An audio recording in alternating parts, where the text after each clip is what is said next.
Hello everybody and welcome to Favorite Rugby on Favorite Sports for 5 things learned from the Currie Cup 4th round. Another very interesting round of Currie Cup action as the log starts to take shape over the first couple of weeks. And it's been interesting to see how certain sides have very much exceeded expectations. Some sides have been completely below par. And we've already seen a coaching change as a result of the poor performances of the Bulls. So lots to talk about in this video. But these are basically just sort of 5 things that I sort of noticed over the past weekend from the performances of the various 8 teams. Let me know what your sort of things that you noticed and stuff like that. And if I've missed anything or whether you agree with what I'm saying, down in the comments below, please do smash a like on the video as well and subscribe to the channel.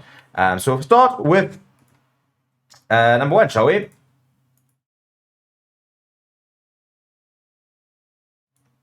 Four games, 4 wins, 110 points difference, 3 bonus points, 19 points in total. The Pumas, the current Currie Cup Rugby champions, are just a different level of the competition at the moment. And we wondered, last year, yes, they weren't playing in, against the strongest teams possible in terms of the 4 URC franchises.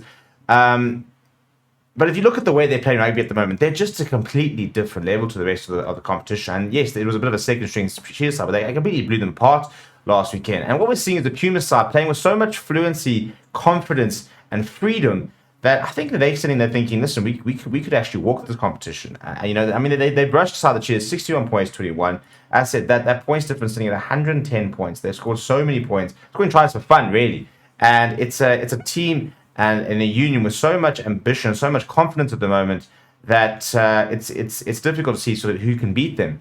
And the Lions didn't have the worst game against them, almost sort of came back before losing towards the end there. But this Pumas side, the more they win, they're only going to get better. And very much sort of setting the standard for the competition. And they're becoming the team to beat, which will be interesting to see as sort of teams, for example, the Cheetahs out of the Challenge Cup, they'll be able to play their full-string side. I think the Bulls will start to play a far more full-string side. Be interesting to see how the Pumas can continue to compete. And I don't think it's as easy as just playing your full-string side and all of a sudden expecting the victory. I think this Pumas side can go toe-to-toe with the URC sides, when they're pretty much almost at full strength. After a very slow start, the Lions did respond, and they've gone 2 out of 2 in the last 2 weekends. They moved up to 3rd place in the log with 13 points, thanks to the 5 bonus points. They've got the most bonus points of any team in the competition so far, thanks to always getting that sort of losing bonus point. And it's interesting because in a week where we've seen MARUTLULLE relieved of his duties, and we'll talk about that in a little bit, Nzwaki Nkosi is somebody who the Lions have backed as a Currie Cup coach, and he had a terrible campaign last year, not largely due to his own fault, but just sort of the player base he had.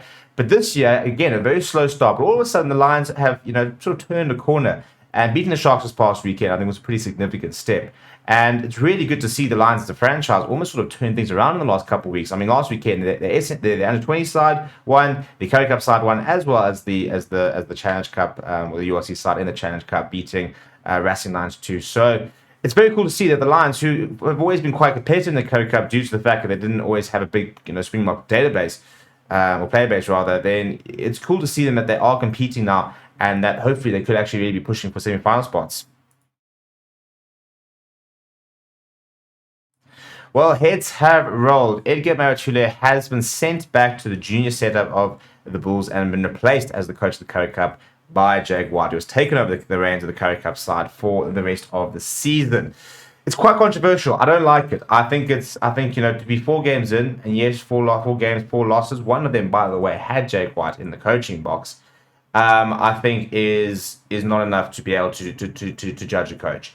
And I think it sounds a very bad message that they're not going to back you. That you've now been given this opportunity to, as a coach, you've done very well at the junior setup. You've now taken the next step.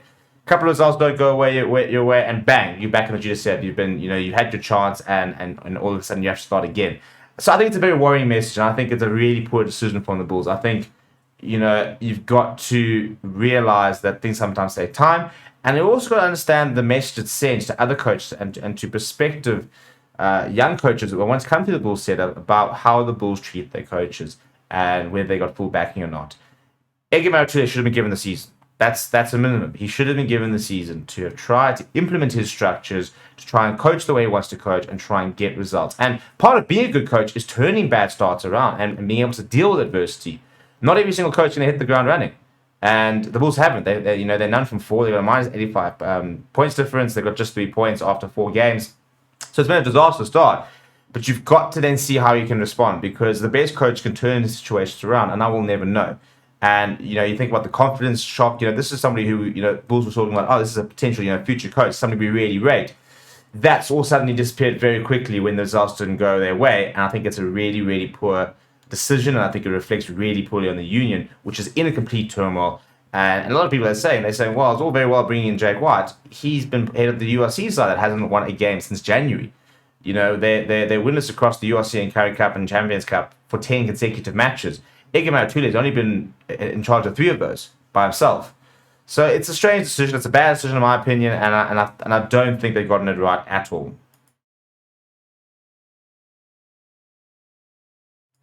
Right, so whilst they've only 2 wins out of 2 as well, the likes of them as Sharks as Western Province, I think the GRIQUAS this weekend showed how they are still a really tough side to beat, and can beat any side on their day. It was cool to see that, because the GRIQUAS have always been a side for me in the last couple of years who have just added a bit of a thorn to the competition. They were never particularly competitive in terms of making semi-finals all the time, or making a final. They did last year. But for me, they were always a side that were capable of upsets, especially when playing at home. And this past weekend, a really good comeback against the Western Province sort of showed you the class that the GRIQUAS still do possess when they can get things right. They've got some very exciting, nice players. And when they start to gel, it's a really cool team to watch and a difficult team to beat. I've been pleasantly surprised. We were very worried about the Currie Cup as a product and as a tournament going into it. Basically saying that, we're not sure what the place it holds in SA Rugby. We're not sure if the fans are going to get behind it. We're not sure what it's going to become.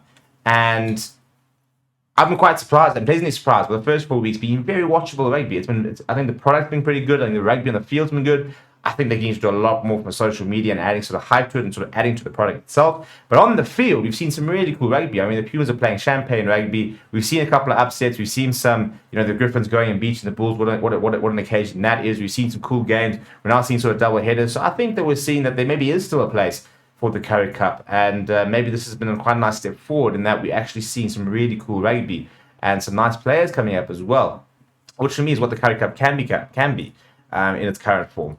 So yeah, I'm interested to see if you guys agree. Are we enjoying the Currie Cup? Let me know down in the comments below. And those are just the 5 things that I take away from the weekend. Let me know what you took away and what your thoughts are down in the comments below. Please do smash a like on the video. Please do subscribe to the channel as well. Thank you very much for watching. My name is Stephen, and I'll chat to you soon.